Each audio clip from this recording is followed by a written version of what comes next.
Hello, and welcome to 80 More Things. It's been a while since we've been here.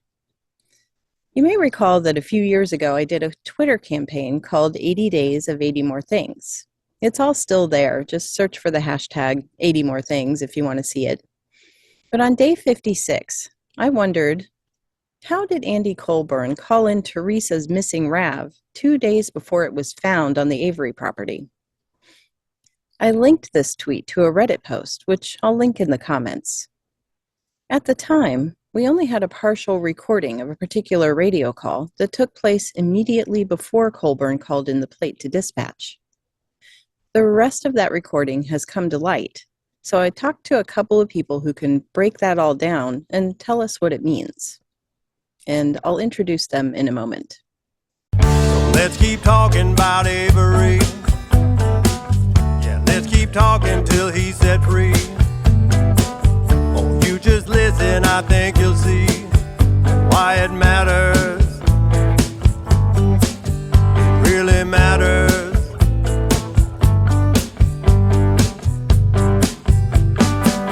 I could go on listing things off, 80 more things.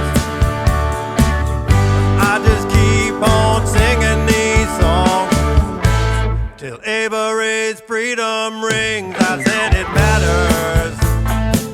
It really does. I know it matters. This could be you. I said it matters.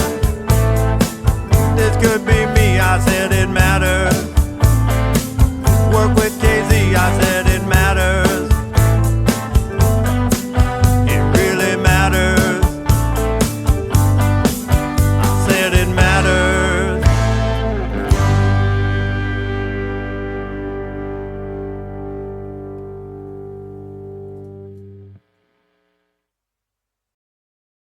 So a while back, I talked to a couple of people that helped break down for me how this radio call recording changes what I thought and what many people thought about Colburn's license plate call. My first guest is Jeremy Kiefer. Jeremy is a real jack of all trades. He's part seasoned entrepreneur, part dedicated cop. Jeremy's been a reserve police officer for nearly 30 years, where he's done a bit of everything, from patrolling the streets to being part of those intense tactical teams that execute search warrants. He's also the guy supporting investigations and handling some of the admin stuff too. On top of that, Jeremy runs 2 businesses. Combining his business acumen with law enforcement expertise, Jeremy is deeply committed to his family and community. He's all about making a positive impact, no matter where he is, whether it's at work or at home. I'm also thrilled to have Travis Williamson back on 80 More Things. Travis is a seasoned attorney with over 38 years of experience. Travis specializes in representing peace officers and federal agents, focusing on administrative and legal matters related to their duties. This includes criminal defense. A graduate of Pepperdine University School of Law and Yale University, Travis has extensive expertise in law enforcement certifications and has been pivotal in over 100 officer-involved shooting cases. Welcome, Jeremy and Travis, to 80 More Things. Well, thanks for having us, Finn. I'm really excited we're doing this presentation on your platform. It's been a while since I've been on, but Me too. thank you for hosting us. Absolutely. So what are we talking about today, guys? Talking about a phone call, right, Jeremy? Well, yeah, about how some people didn't remember what they should have remembered and what should have been brought up in court and all that jazz. So maybe we'll put to bed some suspicions that people had, and maybe some clear up some confusion, and hopefully we can make some more clarity of at least this part of the case. Yeah, I think we will.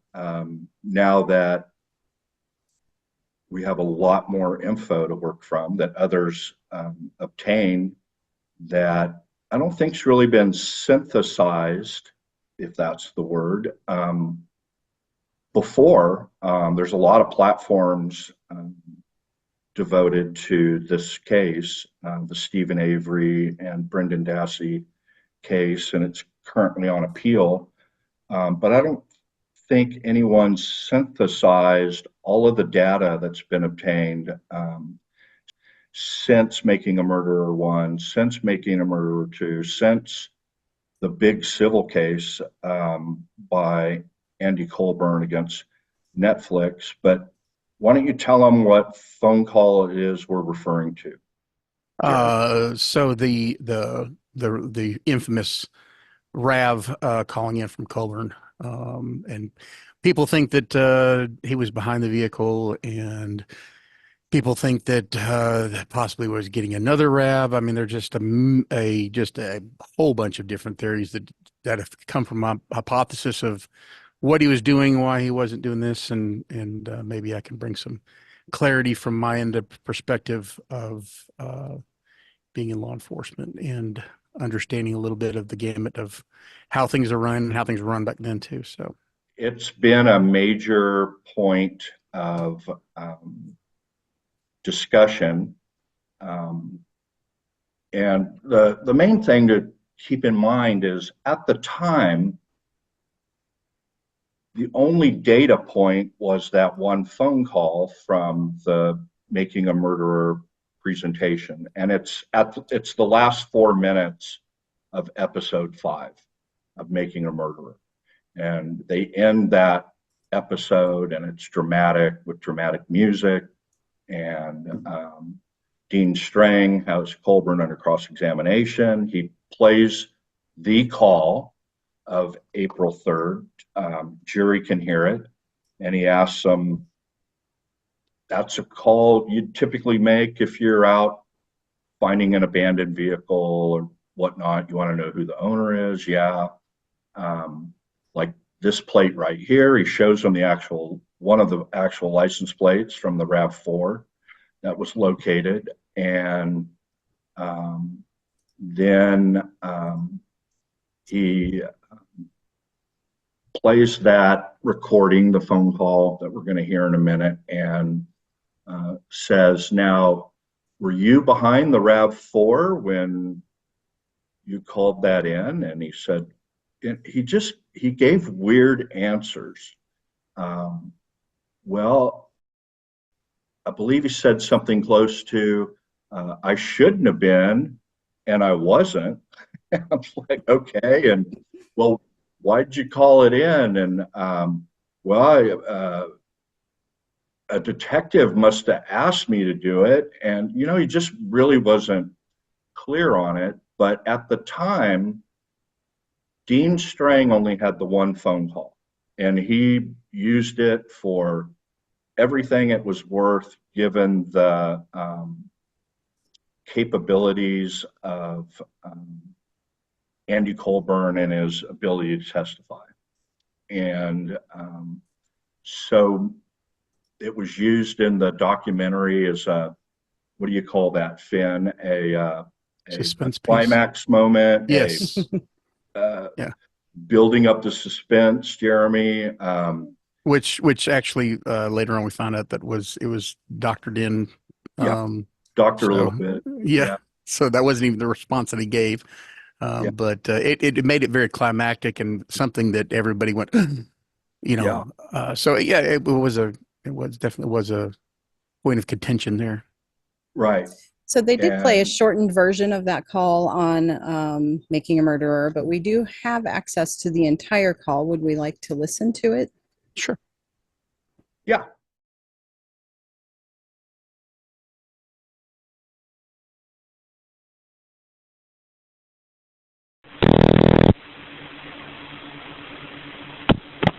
Manitowoc County Sheriff's Department, this is Lynn. Lynn. Hi, Andy. Can you run Sam William Henry 582? See if it comes back to that. Sam William Henry 582. I need telephone, please. Alrighty. Do you speak any Spanish there, Andy? I'm just going to call on the top of the list since mine on-call didn't call me back. And when I get in trouble, Andy, I get in trouble. What am I supposed to do? Yeah. My favorite one is in the city of Manitowoc. Yes. Okay, it shows that she's a missing person, and it lists to Teresa Hallback. Okay. Okay, that's what you're looking for, Andy? 99 Toyota. Yep. Okay, thank you. You're so welcome. Bye-bye. Okay, so what, if you can explain, what is the controversy about this call? So it started with MAM itself, and then people got an initial impression when they saw the MAM episode, again, episode 5, last 4 to 5 minutes of that episode. And then they started getting into the case and researching, and that was the only call. And so the controversy stems from people didn't have the context, all of the information. They didn't have the radio or phone calls that preceded that, if any, or the radio and phone calls that came afterwards. So that's all you had. And again, Dean Strang used that for all it was worth in the trial.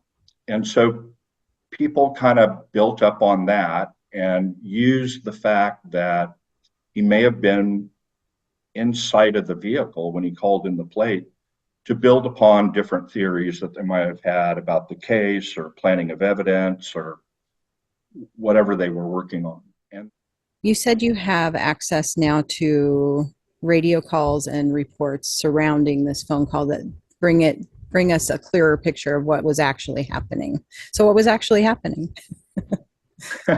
What have you concluded, Jeremy and Travis?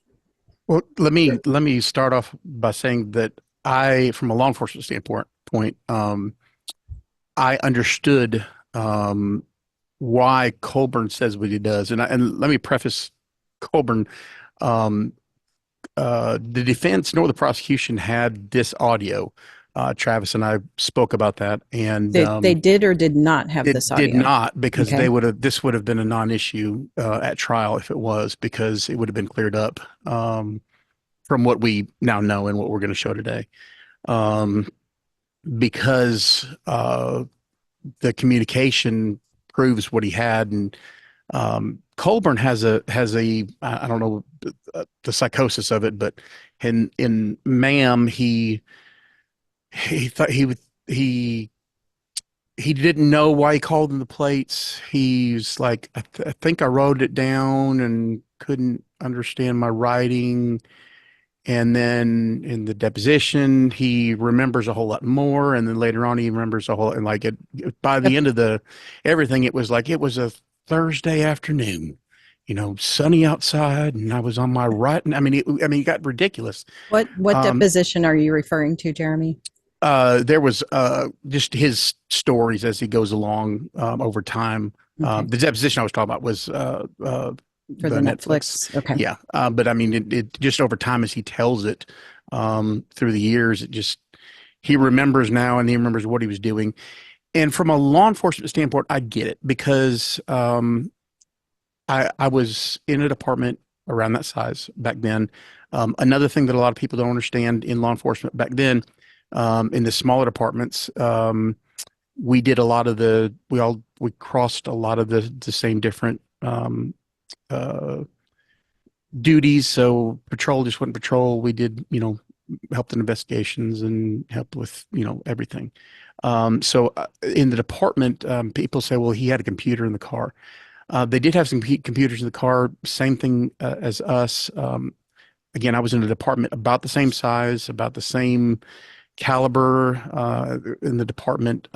So back then, unlike today I got a little button I push on my radio that comes up and gives me emergency access. But back then you were trained that the radio was strictly just for back and forth communication as far as detail, just yes and no answers or pertinent information. If you were going to have a discussion, you don't discuss on the radio. You don't have a conversation because you tie up the airways. So if somebody's so the training always back then was, if it's conversation or if you don't know, you either call into dispatch or you when you go into dispatch, talk there then. to them. But don't tie up the airways with guessing or, you know, if you have a couple different things, you don't know what it is, don't tie up the radio with doing that, because, you know, out besides having a gun, the next thing I want to have out on duty is communication. So if I can't get out because somebody's tying up the radio and I can't yell that I need help, which has happened many times.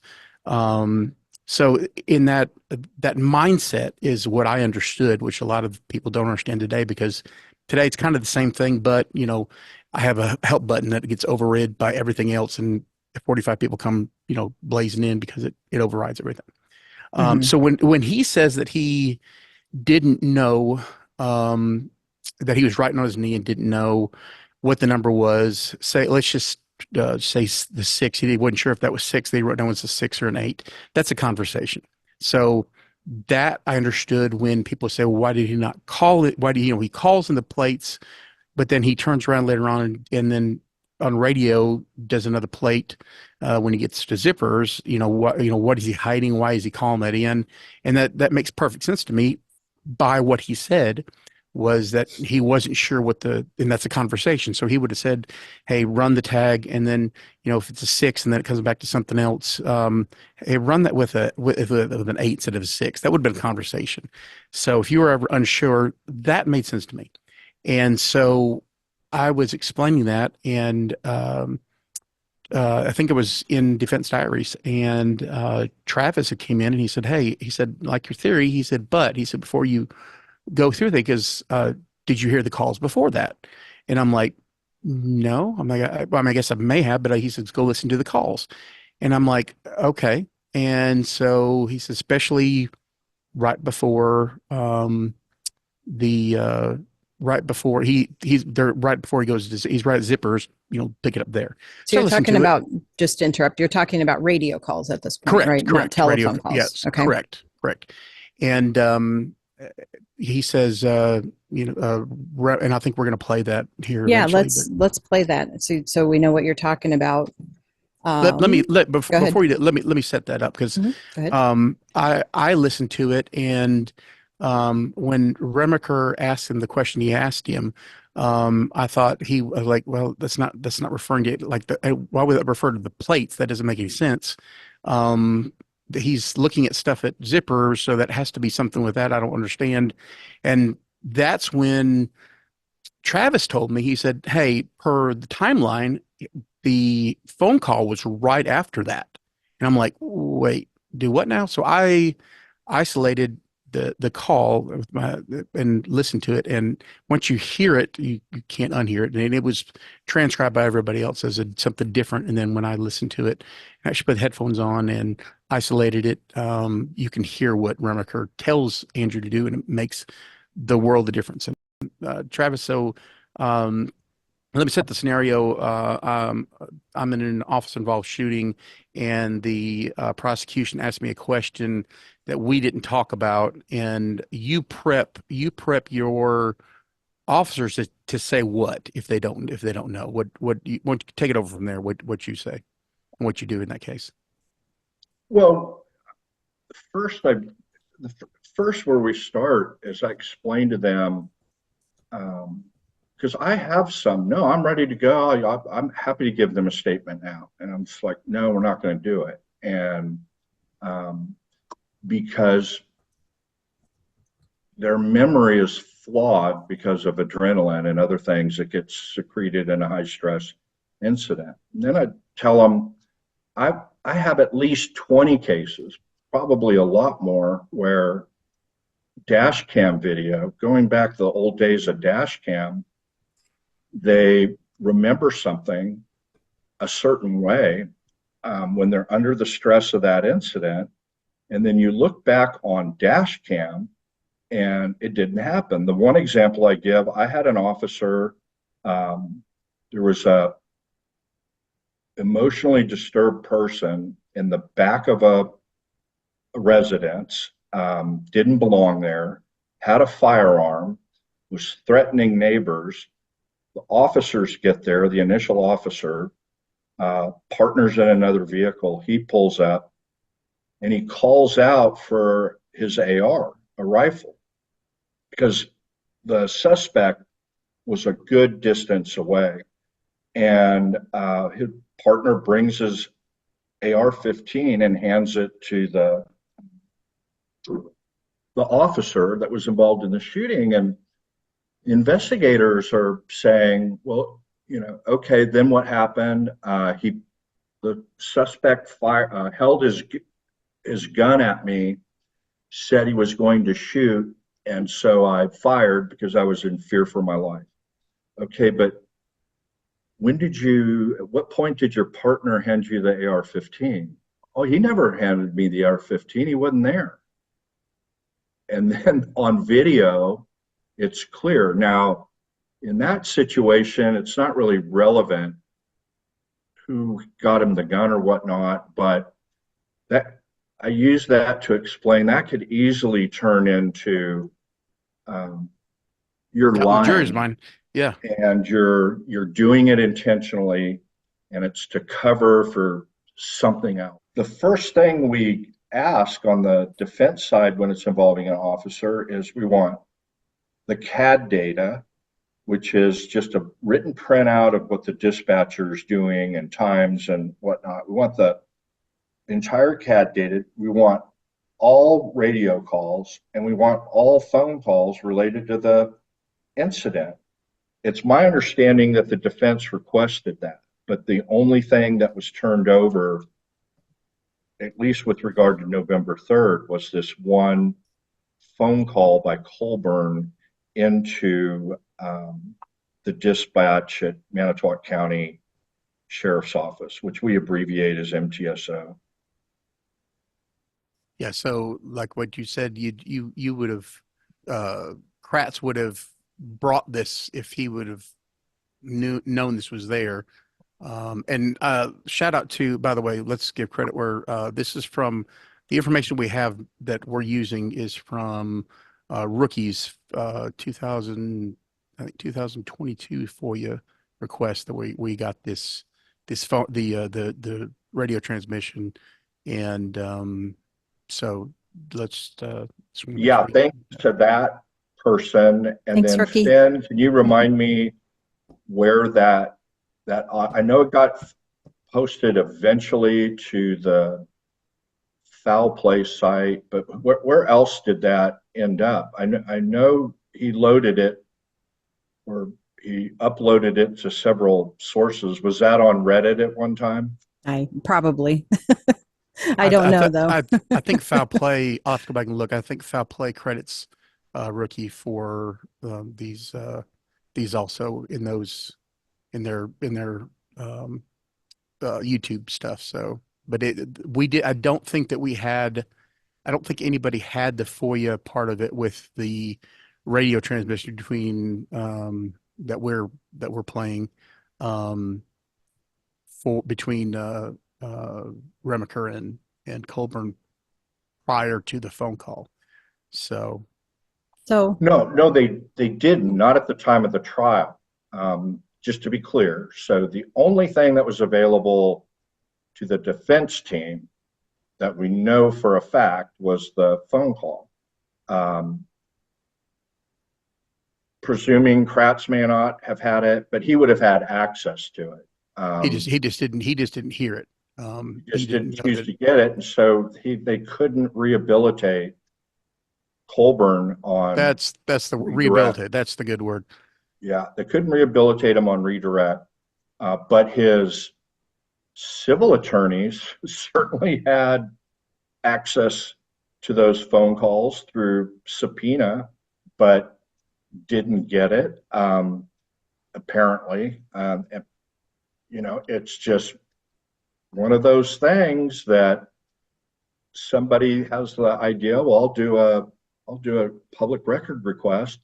They got all the calls, and those first came out. Finn, we have a mutual friend in the UK that kind of went through the calls when they first were made available by Rookie on whatever platforms. And, she at the time said, these radio calls seem to explain the phone call to me, and that was 4 or 5 years ago, right?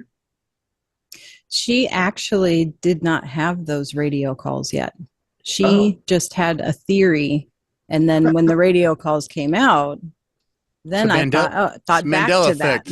that. Travis is what that is. Mandela effect. I you thought got back, going on. yeah. I thought back to what she had said before, and I thought, wow, she really was on the right track. Yeah, but So should we well, listen to these calls? guys? yeah, let's go ahead and let's Or go the and listen to radio that. calls? Okay, do you have so some suspenseful music, like in Making a Murderer? You can play.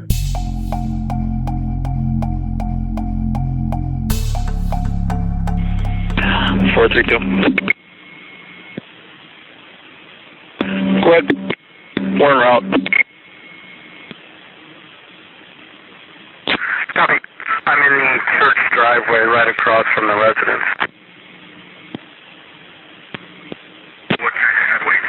Any idea who that plate comes back to? You want to let Sandy know? Negative.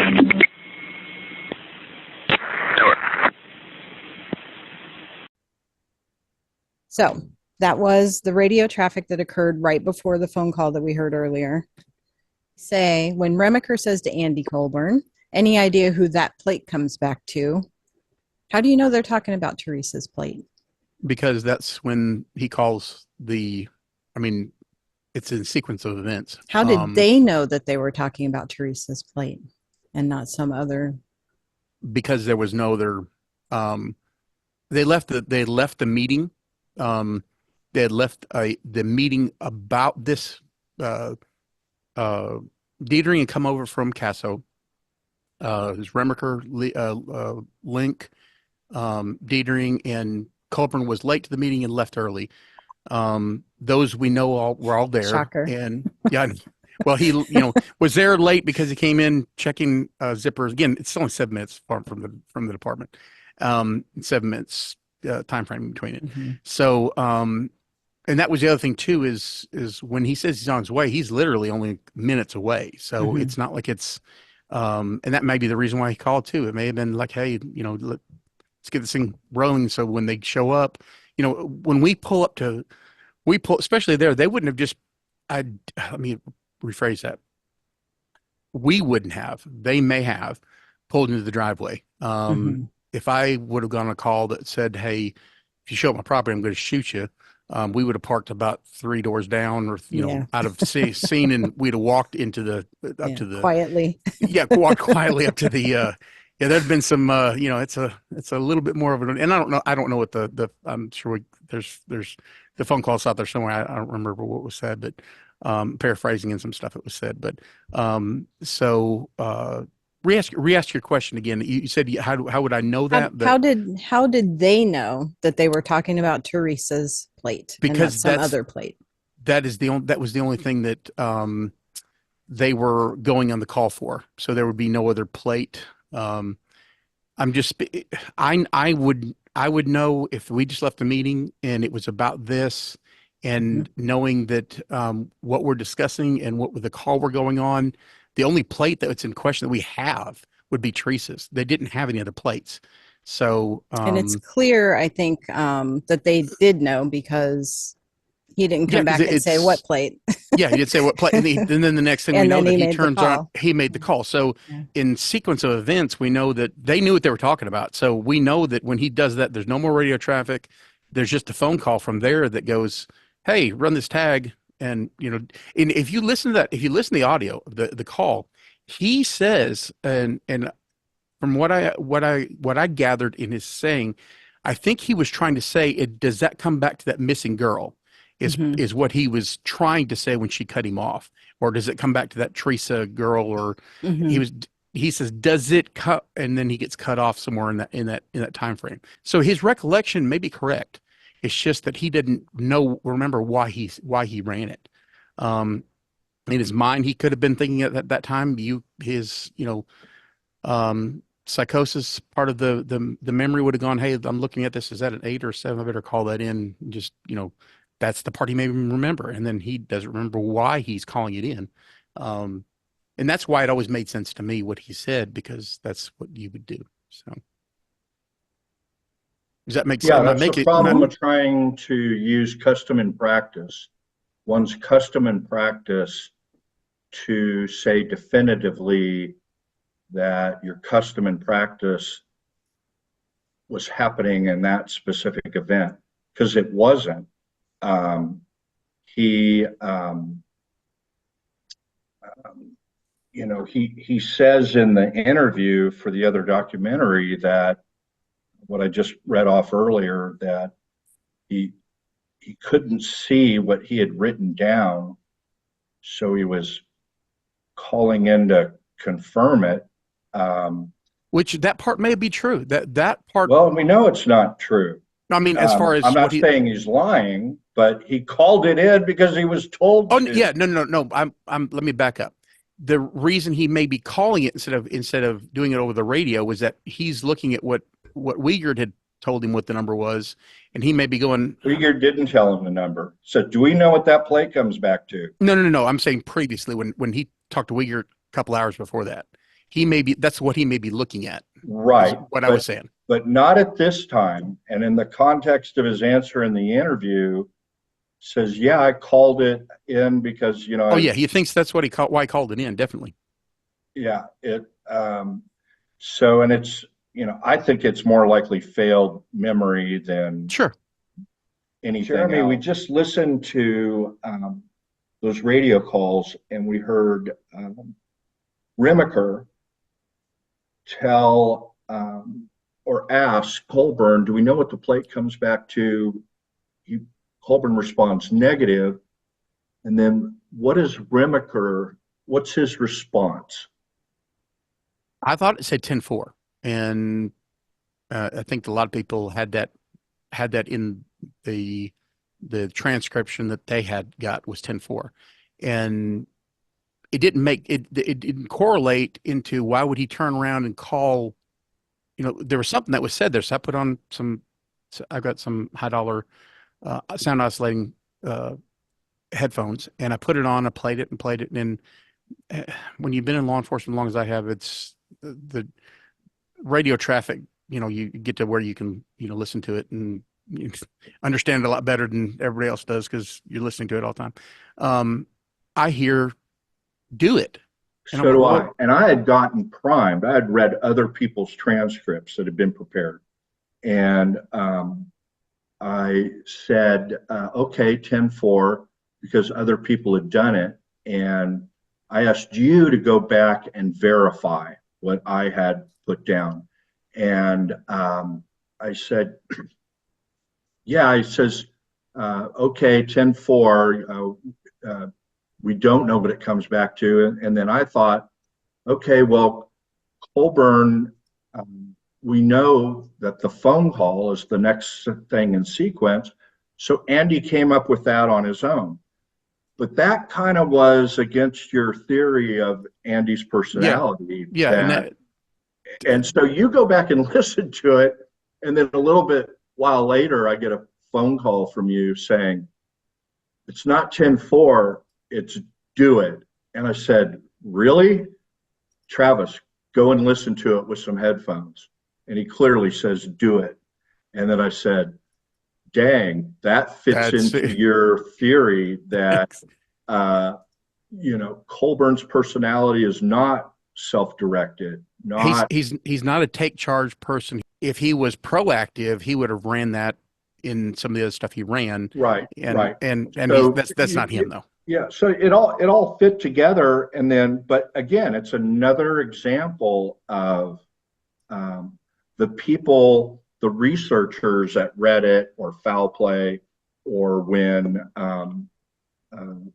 Bob and Allison Mata Defense Diaries, when they were going through stuff, it's nobody's ill intent in these things that got prepared that it was 10-4.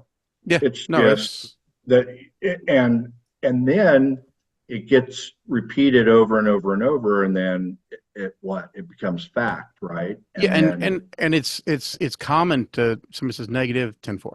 That's Ben's going to hopefully have a link to the audio, and Yeah, I'll everybody in put the a link in audience there. can listen on their own, and then you can put a comment in the box below what you hear. But now that we've thoroughly primed you, Yeah. you're but no, if you hear something different, but so regardless, we think it's do it. And so what's the next thing you would expect to hear? Jeremy Need to run. said the next thing you would expect is a phone call. So are you guys ready to listen to the phone call? Yeah, let's listen to the phone call now that we have some context. We'll listen to that phone call again. Here we go.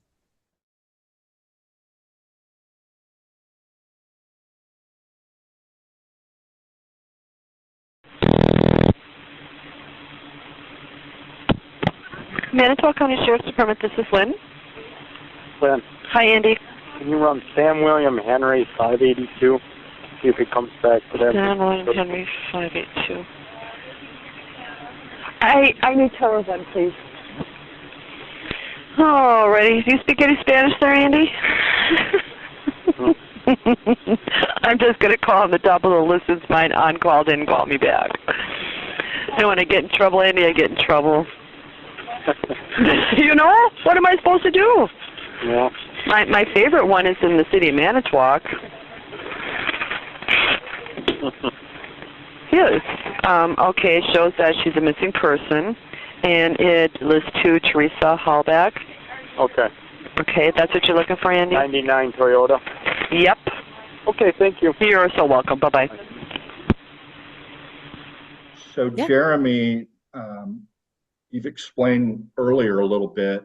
Now that you have it in context with all of the prior radio calls leading up to that, and knowing what occurred prior,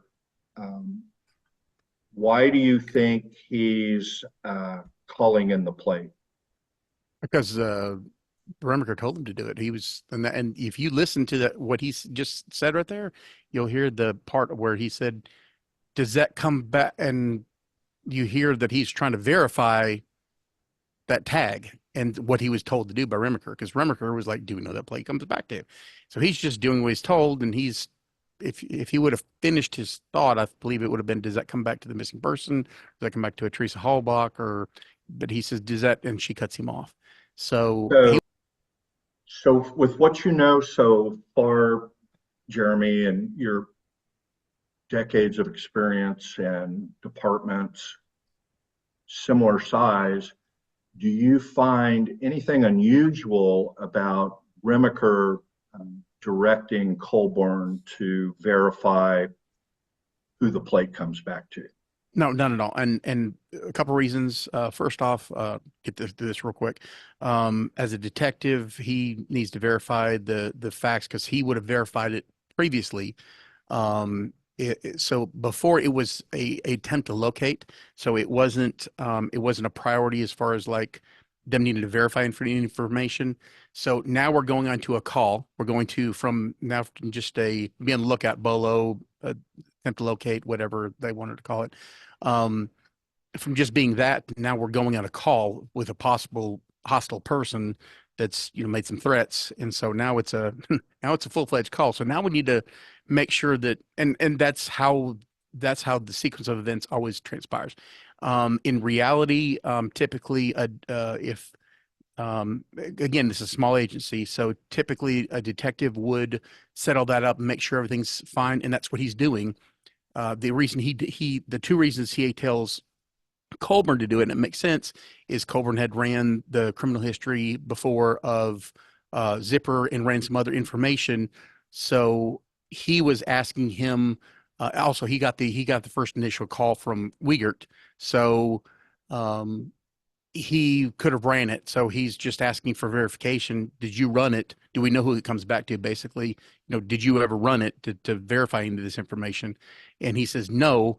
Remaker's driving, so he's like I said, it's 7 minutes. So in reality, by the time he picked up the radio and starts talking, he's 5 minutes out, 4 minutes out. So he doesn't want to fumble through getting all this stuff here, I think that I don't know if Dietering is riding with him, or if, I'm assuming that Dietering's driving separately because he leave from Casso there. Um, so he doesn't want and Colburn's sitting there doing nothing. He's just sitting across from he's parked, so he's sitting there. So he tells him to go out and run it because he's driving, doesn't want to have to fumble with it while he's driving, and they're fixed to come up to this call. So he wants to know the pertinent information. Who this is this the right tag we're looking for? Just come back to this Teresa person. Is this tag involved at all with this call that we're going on? Could that be, could it be listed to, the zipper and zipper, you don't know the reasoning why, because you need all the information possible. So he's going to run that tag. Could be a possibility that Teresa's boyfriend, his last name is Zipper, and that's his dad's house, or that's, there's a whole slew of things it could do. You just want to clarify that part of it to make sure that all that part of the ducks that you can see are in a row, so you're not blindsided by something, and probably the main reason was to verify that that was the tag they were looking for, and it was the correct, that there wasn't any discrepancies, the tag being right, or is it, because it can go different ways. It could be that Casso sent over just the tag and the dispatch ran it and put that information in. And if they were given the wrong one, they may be looking for a Ford Bronco. If the tag information was wrong. So, he's just verifying that everything's above board, that, hey, that vehicle that we got comes back to that person, and also that vehicle description. That's hence why he says, hey, does this come back? And he says 99 Toyota. And so, yeah, that's perfect. That's very much in context of what his duties were and how the call would have gone in that situation. Well, let me ask you, Finn. So from what we've gone over so far and what which is a tremendous amount of the case, but hearing all of that together, what's your impression of this sequence so far? As far as, has it changed my mind about whether I think Andy's standing behind her RAV when he makes that phone call? Yeah. Yeah, I no longer believe that. And I wasn't sure I believed it anyway, but I always thought it was a possibility that he was actually standing there looking at her RAV when he called it in. But I think it's pretty clear that he was not. So yeah, I will tell you from a law enforcement perspective, make it make sense. Like, it's going to be the path of least resistance. If he was behind the RAV, that just complicates everything, like that dramatically. Like, that just throws a whole big monkey wrench as far as like making this case. And it's not, it's not difficult. Like, you just now, No. Now you got to, and Travis, I think this needs to be said. You and I talk about this all the time, in being involved in the law enforcement side, where I dealt with a couple of agencies that had corruption. What you're saying with corruption, the best way to keep secrets? The only way 3 people can keep a secret is if 2 are dead. Yeah, true story. And it works on everything, whether it's organized crime, the criminals, or planting, but I do want to remind everyone what we said at the top, that may try and again take this out of context. Oh, well, Colburn his recollection wasn't refreshed. It's clear, because the prosecutors apparently didn't get these radio calls. Dean Strang wasn't aware that there was a clear explanation for this. We know from the discovery logs that he wasn't given the radio calls. So, who's to blame for all of this? It's the prosecutors. They're responsible for obtaining all of the information. and it worked out to their disadvantage.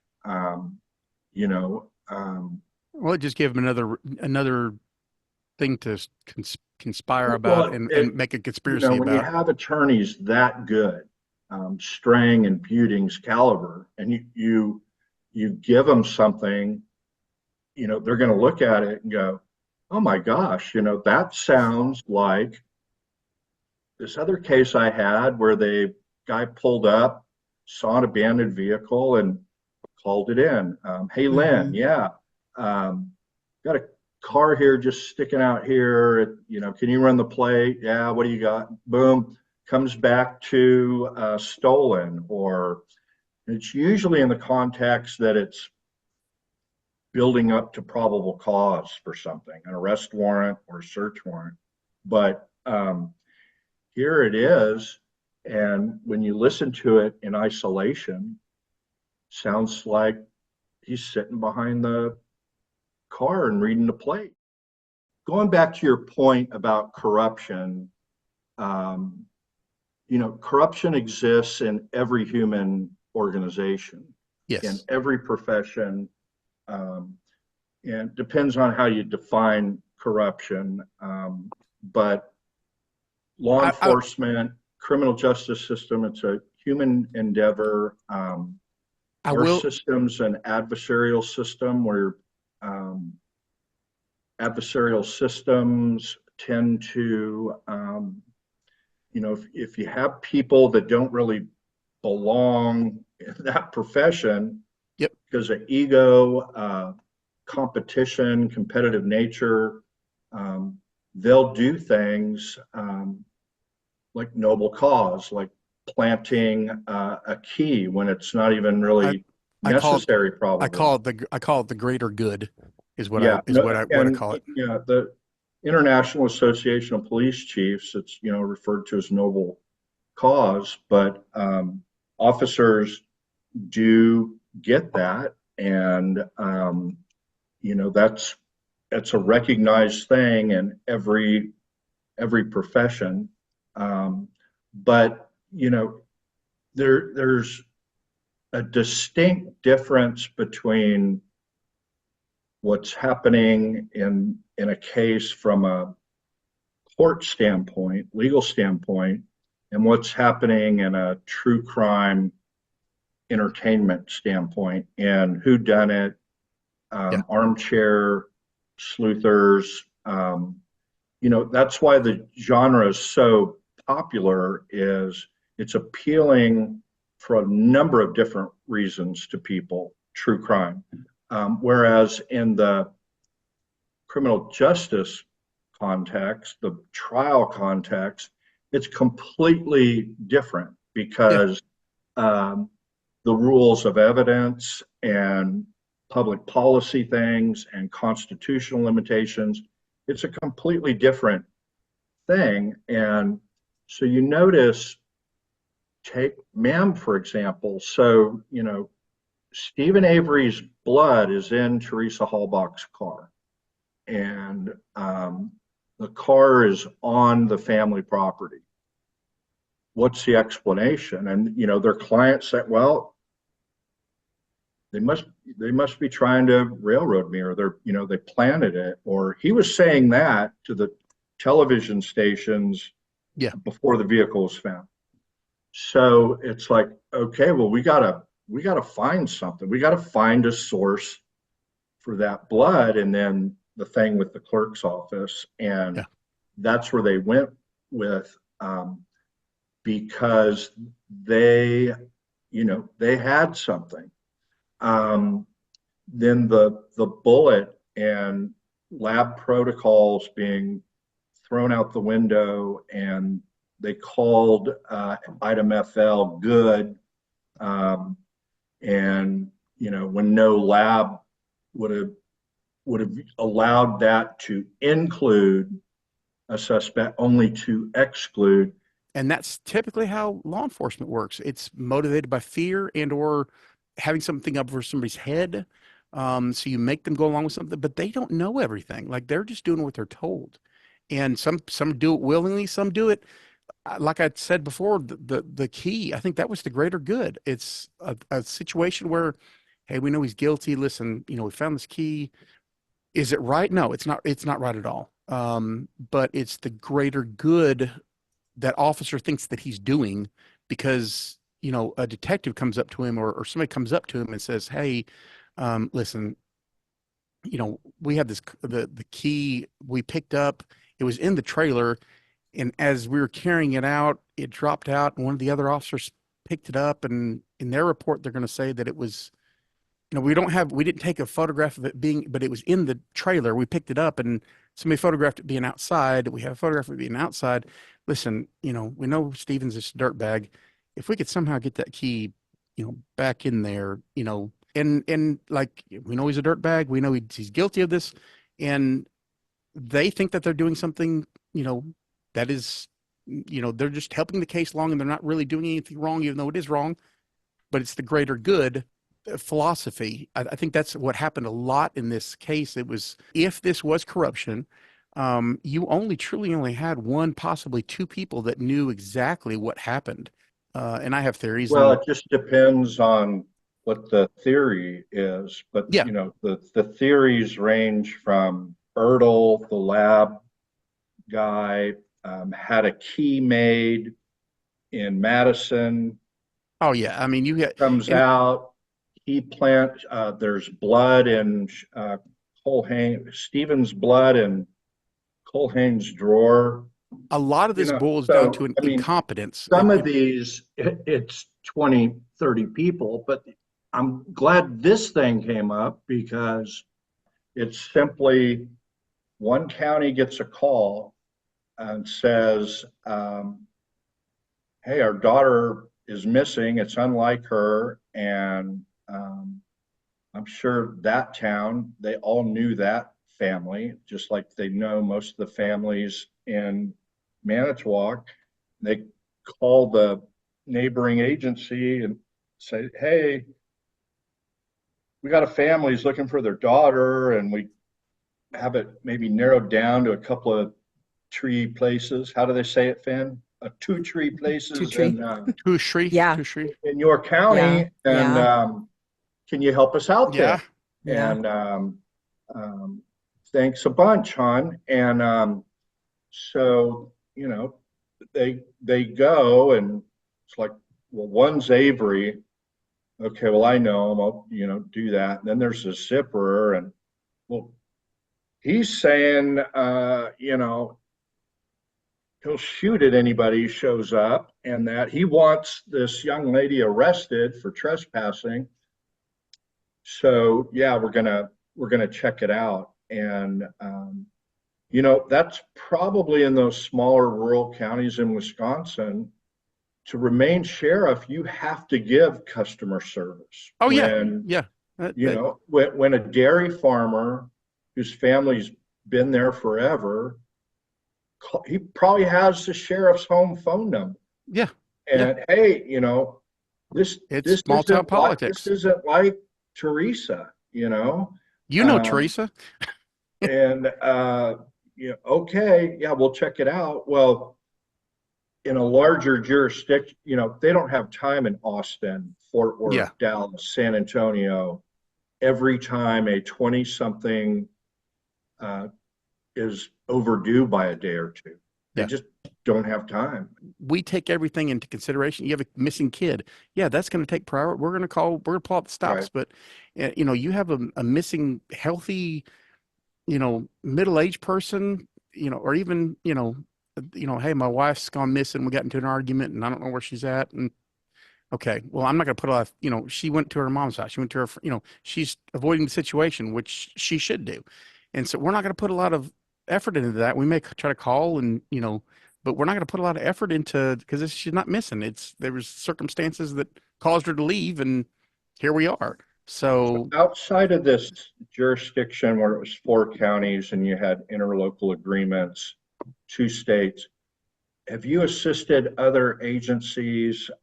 Your department gets a call, hey, they're sending out a detective to talk to an individual, I want you to go with them.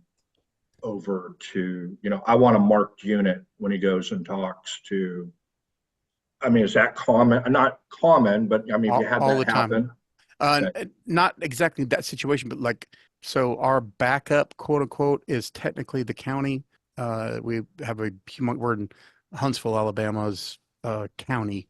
So Madison County, they're a huge county. But our department currently is, we have six or seven full-time, 4 or 5 part-time, and 10 reserves, I think. So, typically there's only 1, maybe 2 out in an evening. So we have another town right next to us that it's the same thing. They have, 1 officer out typically. So, and most of the time, any call, we go back up them, they back us up. If there's gray areas, because they keep zoning things in from the Huntsville city. So there's places I don't even know where we go out, like literally leapfrogs, like this house is in, this house is ours, this house is not ours, and you got to have somebody that knows. And there's, a lot of times it's not uncommon for us to get a call to go out, and you have the county show up, our other department, and us all show at the same call, because nobody really knows whose call it is. They figure it out later on. And the county might be everybody's shorthanded. So, it's not uncommon at all. If if the county is over in our area and they get a call, even if it's out our jurisdiction, we back them up. That's not uncommon at all for the county to do that. And something like, and that is what would happen in this situation.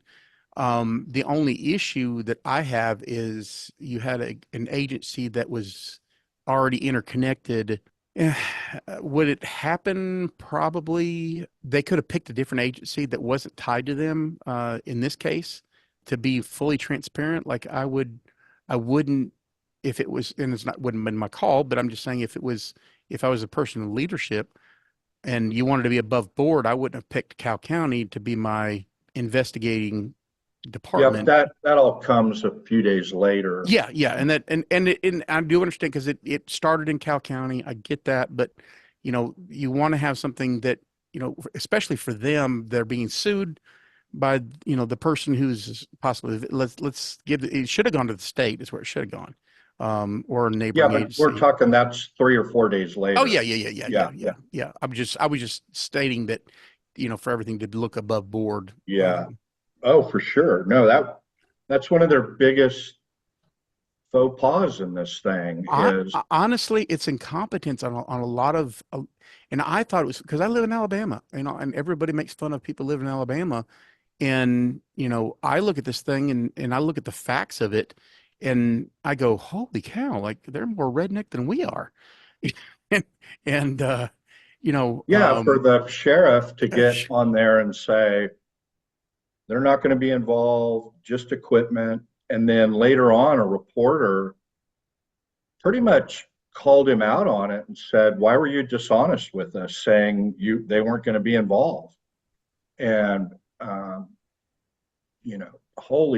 all lines of communication with that TV station shut down. There's an interview between that reporter and Buting on it, but they were the only one that was calling out Sheriff Pagel about why are you saying this in this press conference that they'll only be supplying equipment, won't be involved in the investigation, and everything you're telling us is that MTSO is involved in every critical juncture. So we're going to be, hopefully at this moment, we are in a premiere, and the 3 of us will be in chat. So hopefully we've been chatting with everyone in the audience this far.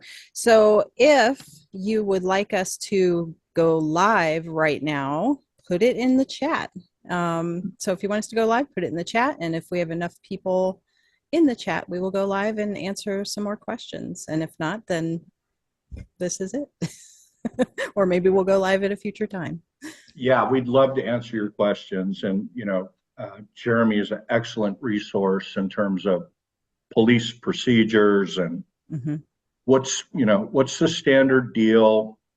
90% of it is pretty much uniform across the country with, different variations, like you heard, on code and, there's a couple of minor things, and then the level of sophistication or the level of the technology at a department will vary. But, by and large, this stuff is pretty standard across the country. And so if there's questions, and a lot of this does relate to what's standard for police to do. Please take advantage of that opportunity and there's live or post a question and in the chat, and we'll try and answer it. There's some things that happen that is just happens because it's always happened, and to a layperson doesn't make any sense. And I can see where some things don't make sense, but it's standard practice in some things. So feel free to ask any questions that you got. I'll try to piece it together the best. If I don't have the answer, I'll get you the answer. So I'm trying to be as transparent as possible. And again, the only reason why I probably relate to this case as much is because I was in an agency that was around that time frame, and we had about the same amount of officers and had the same technology. So as Travis said, different bigger agencies typically have certain kind of resources that smaller agencies don't have, and they don't understand. Even some officers don't even understand because they only worked in big towns or just worked recently, and everybody has a computer in the car now, and they don't understand how the old ways that we used to do things are. So, right, because I'm a dinosaur, right. I guess. Right. Thanks for hosting us. Yes, Yeah. thank you. Ben, Thank you for visiting 80 More Things.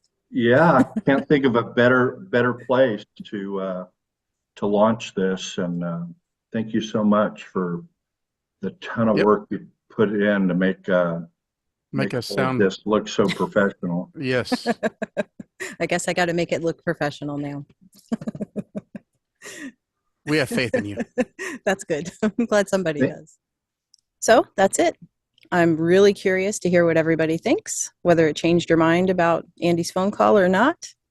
And like we said, if you want us to go live and talk about it, answer some questions. Well, I won't be answering any questions, but Travis and Jeremy are here and happy to answer some questions. So just let us know.